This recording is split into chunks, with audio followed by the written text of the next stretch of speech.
What's up, everybody? Welcome to the 3 and Out YouTube page.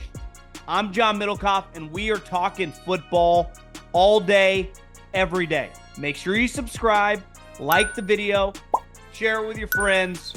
Let's roll, baby. I wanted to do a little something because I've been trying to figure out how to call my top 10, my top 5, my bottom 10. Someone hit me up, and I'm like, I kind of like this. They're like, how about the Penthouse and the Outhouse? I'm like, yeah, I kind of like that.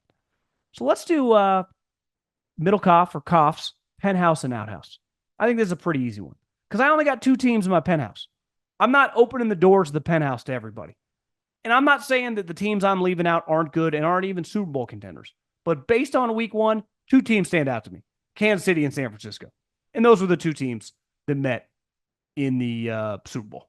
So it's like, what about the Eagles? Like, still got some question marks there. What about the Ravens? Like, can Lamar throw from within the pocket?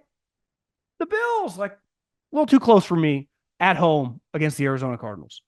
Pittsburgh didn't even score a touchdown. Defense is elite. 5 field goals. The Lions. The Lions, to me, were pretty close. I had the Lions and actually Dallas pretty close, and they could easily get in. But right now, the Penthouse, it's going to be hard to crack this door. You win a couple games, impressive fashion, have no problem opening it up. But I also have a hard problem putting teams in there that I don't believe can win the Super Bowl. And as I said last week, like, I don't believe the Ravens can win the Super Bowl. I don't see it happening. So if I don't see it happening, how am I going to put them in the Penthouse, even if they're going to win 11, 12 games? Which I still think probably more of a 10-win team than the 12, 13-win team. I respect them. I'm not a Ravens hater, but Houston would be another team. That was a really, really good win. Really good win. Watch that. They would be knocking on that door big time. They only have 1 playoff victory, but that win on the road in Indy was really impressive. But got to do a little bit more before I let you in. The Outhouse, though, is packed. And it stinks. Because let's start with probably the least negative would just be the Panthers. Because we already knew they weren't any good. So it wasn't shocking. I couldn't believe how many different people I heard in the gambling space that liked the Panthers. One problem for me is I loved the Saints and the Buccaneers this weekend to cover, but I used a bunch of parlays to try to get the odds up, and the Titans completely screwed me. But I love those 2 games. It's like rookie quarterback against a playoff team. And you know where I stand on the Saints. I think they're pretty good against the Panthers. They lost by 37 points. I kind of stopped paying attention in the fourth quarter. I looked at the score today. I was like, 47-10? Is this real? He threw a pick to start the game, a pick to start the second half. He went 13 of 30. And obviously those 2 picks. Like, it is a disaster. And then today, Derek Brown, who is a big-time player, who would start for every team in the NFL, probably gone for the season. He's going to get a second opinion, but even Canales was like, yeah, this is not ideal. This is a problem. So the one thing you felt kind of good is like, hey, the front might be good. You lose your best player, your quarterback sucks, your coach, I don't know, might be a little over his head, a little too good-looking for me. You know, he's just too good-looking, but they got David Tepper, that operation is in shambles right now, and it's going to be a long season. Cincinnati. I don't know if Burrow's injured, if they got some weird juju going on with their wide receivers. They obviously consistently lose week 1, but to be at home against a team that universally is agreed upon is not going to be any good and score 10 points and lose the game. And the other coach, like a lot of coaches get their first win. Jim Harbaugh just did. You get a game ball in the locker room. Everyone celebrates. It's fun. He got a Gatorade bath. You only give a Gatorade bath to a first-time head coach if you're in a situation where no one thought you could win. And I mean, you talk about survivor pools. I can't even imagine how many people took Cincinnati to win that game. Because if I was in a survivor pool, they would have been near the top of my list. And they didn't just lose. I mean, they looked awful. And here's the other thing. It'd be one thing if Jacoby, well, it's like, Jacoby threw for 260 and 3 touchdowns. Threw for 121 yards. 121 yards.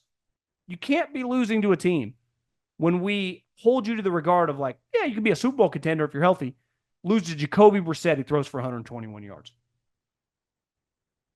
Well, let's get to really stinking up the outhouse. Let's start with the Giants. The offseason Hard Knocks was not kind to them.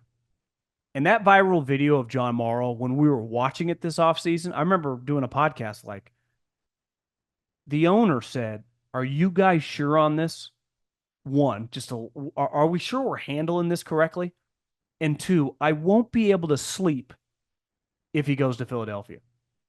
Then not only does he go to Philadelphia, in his first night, in his first game for the Eagles, he scores 3 touchdowns on national television on a Friday night in a standalone game. And then 2 days later, you're not playing Joe Montana or Tom Brady. You're playing Sam Darnold, and he fucking eviscerates you. And Daniel Jones throws another pick 6. Gets booed. Fans are ripping him as he's leaving the stadium. It couldn't have been more embarrassing. And those guys feel like nice guys. I don't see how they survive this. If they just suck this season and Barkley has 20 touchdowns and the Eagles win 11 games, I think that's going to be bad. Because the owner, the guy that signs everyone checks, literally told them in a room, I don't know if this is a good idea. And I give him credit. I'm paying you guys.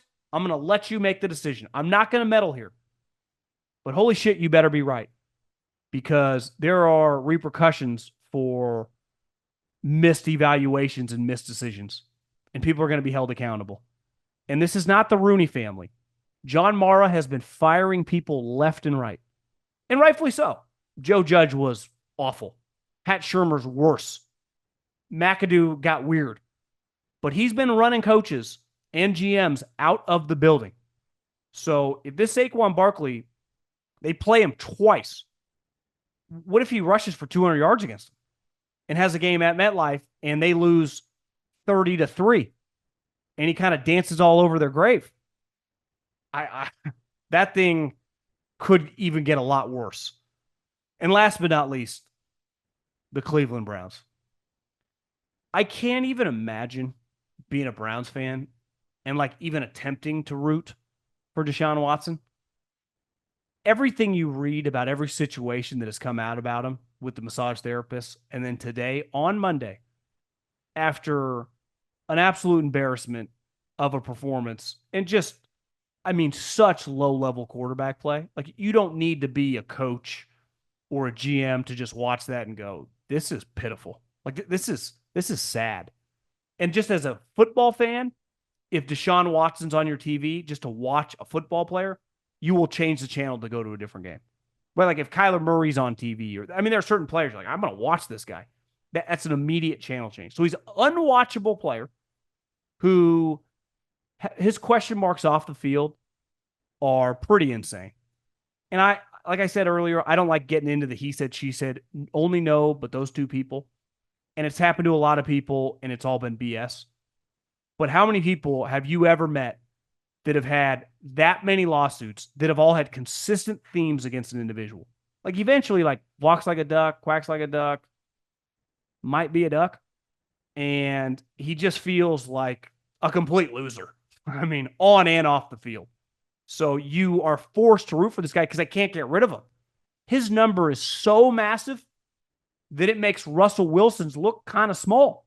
You're just stuck with this player. And they kind of could see it coming because why wouldn't they have just re-signed Joe Flacco? Well, because they didn't want the drama.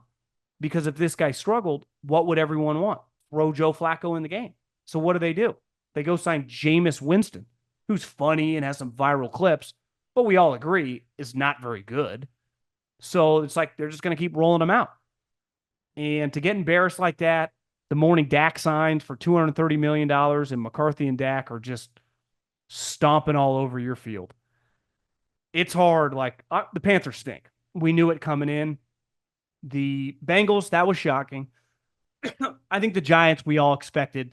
It was worse given how good Darnold looked and the Saquon situation. But I think no one has had a worse 24 hours when you factor in the character, uneasiness, just disgusting of the whole situation as the Cleveland Browns.